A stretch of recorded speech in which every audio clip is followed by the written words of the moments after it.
Silvio quer falar um pouquinho sobre isso? Eu acho que tudo indica que o jogo já está jogado.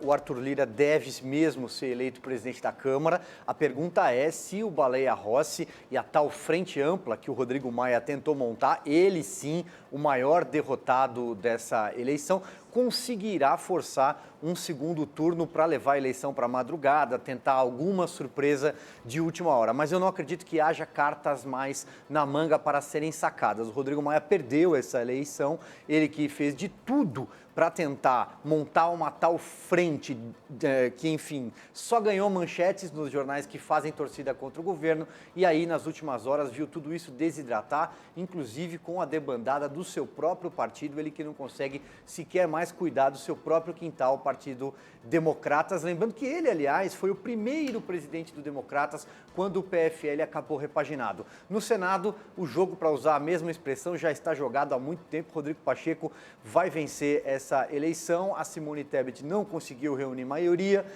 O Davi Alcolumbre, atual presidente do Senado, que é entusiasta da candidatura do Pacheco, também conseguiu fazer boas negociações e numa chapa até um pouco difícil de explicar se a gente pensar que até a oposição embarcou. Mas o saldo de tudo isso é que com Lira à frente da Câmara e Pacheco à frente do Senado, a grande tendência é que a agenda governista avance, e aí isso inclui não só as reformas, como também as chamadas pautas de costumes. O ministro Marcos Pontes já está aqui com a gente no estúdio. Amanda.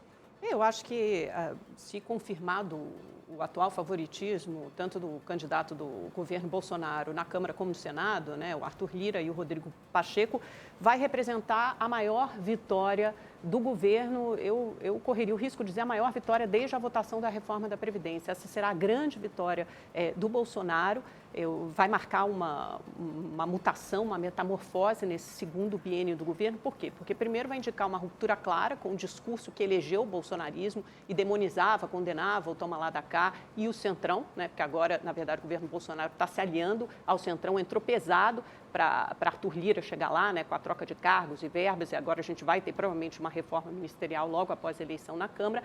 E, por outro lado, simboliza também a restituição do presidencialismo de coalizão. O que é isso? É você ter uma base aliada do governo, então você tem partidos aliados. No início, o governo Bolsonaro queria ter as bancadas aliadas, né, do Boi, Bala e Bíblia. Agora ele tem partidos aliados, ele tem uma coalizão, e essa coalizão, ela, dependendo do projeto, né, você tem novamente a troca de cargos e verbas, mas ela vota projetos e consegue instituir projetos que sejam de interesse do governo. Então, agora, o governo Bolsonaro tem uma coalizão e, de quebra, ainda tem uma repercussão muito importante no projeto daquela centro-direita alternativa que começava a se apresentar como terceira via para 2022. Né? Faltava o candidato, mas já havia os partidos, o DEM, o PSDB e o MDB. Com essa quebra, né, por exemplo, o DEM traindo o projeto do Rodrigo Maia e entrando na canoa do Arthur Lira, isso terá com certeza uma repercussão no projeto presidencial para 2022. Ou seja, o presidente Bolsonaro hoje sai muito fortalecido, é uma vitória importante para o governo. Claro, resta saber como isso vai se comportar ao longo dos próximos 2 anos, o que vai significar para a pauta e como Arthur Lira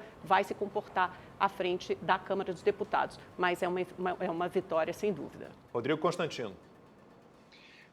Na verdade, o presidente está tentando proteger aí, conquistar duas coisas diferentes, né? A governabilidade, porque o Brasil tem dono, né? E os partidos ainda são muito poderosos. A Amanda lembrou bem que ele tentou inovar ali com uma questão de bancadas temáticas, pressão nas ruas, e deu certo até a reforma previdenciária, que já estava mais madura, e a necessidade, né, de estancar a sangria fiscal. Mas dali para frente a gente começou a ver uma atuação de boicote mesmo do presidente Rodrigo Maia. Então isso garante alguma governabilidade ao governo Bolsonaro para seguir com a agenda de reformas e uma blindagem em relação à ameaça do impeachment, né? Por mais que careça de materialidade jurídica e até política, não tem apoio suficiente, mas é uma espada na cabeça que a oposição tenta manter o tempo inteiro, e agora chega a ser quase comovente, né? O Rodrigo Maia, o grande derrotado, como disse o Silvio, se o Arthur Lira for consagrado hoje o presidente da Câmara, o Rodrigo Maia ameaçando no último dia,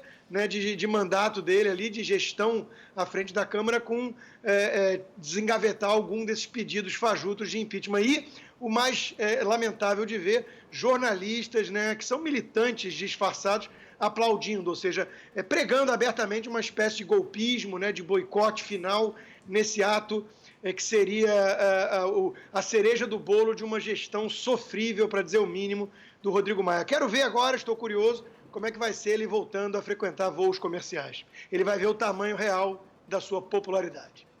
Lembrando que só em um ano o Rodrigo Maia utilizou mais de 200 vezes os aviões da FAB para se deslocar, mais de 200 vezes. Lembrando que o ano tem 365 dias, então ele estava ali quase sempre.